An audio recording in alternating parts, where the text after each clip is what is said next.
Bonjour à toutes et à tous et bienvenue dans le rendez-vous quotidien d'actualité juridique du groupe Revue Fiduciaire. Voici les titres du JT de ce lundi 1er avril. Prévention des difficultés des entreprises, barème kilométrique et mouvement des gilets jaunes.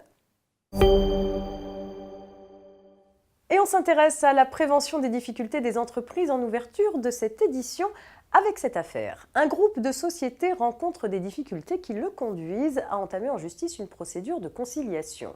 Un site d'information financière spécialisé dans le suivi de l'endettement des entreprises publie une série d'articles retraçant le déroulement de la procédure avec des informations détaillées et chiffrées sur les négociations et la situation des sociétés du groupe. Estimant que la diffusion de ces informations enfreint la confidentialité prévue par la loi dans le cadre d'une telle procédure, le groupe de sociétés et le conciliateur demandent en justice le retrait des articles et l'interdiction d'en publier de nouveaux. Ils obtiennent gain de cause. En effet, les articles incriminés n'avaient pas l'objectif légitime d'informer le public sur un débat d'intérêt général.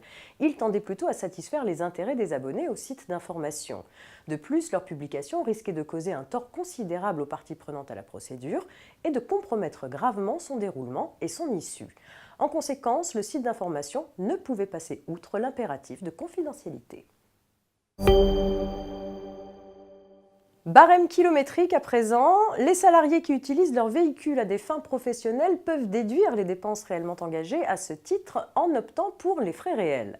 Par simplification, ils ont la faculté d'évaluer leurs dépenses en utilisant le barème kilométrique officiel fixé chaque année par arrêté pour chaque type de véhicule, automobile ou deux roues. Son utilisation ne dispense pas le contribuable de pouvoir apporter toute justification sur le véhicule utilisé, ainsi que sur la réalité et le nombre de kilomètres parcourus.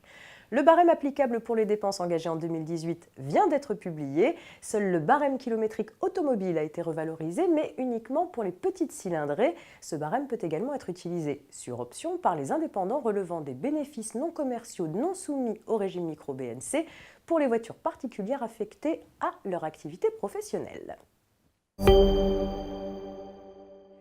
Une circulaire du 7 mars 2019, mise en ligne le 15 mars, revient sur les différentes mesures mises en place pour les employeurs éprouvant des difficultés en lien avec le mouvement des Gilets jaunes.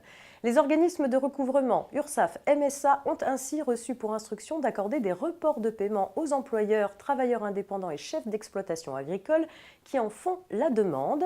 Des délais de paiement des dettes sociales et fiscales peuvent aussi être accordés par les CCSF et les représentants des organismes de recouvrement des cotisations de sécurité sociale et d'assurance chômage. Le dispositif de l'activité partielle est également à disposition des employeurs en cas de fermeture temporaire ou de réduction de la durée habituelle de temps de travail.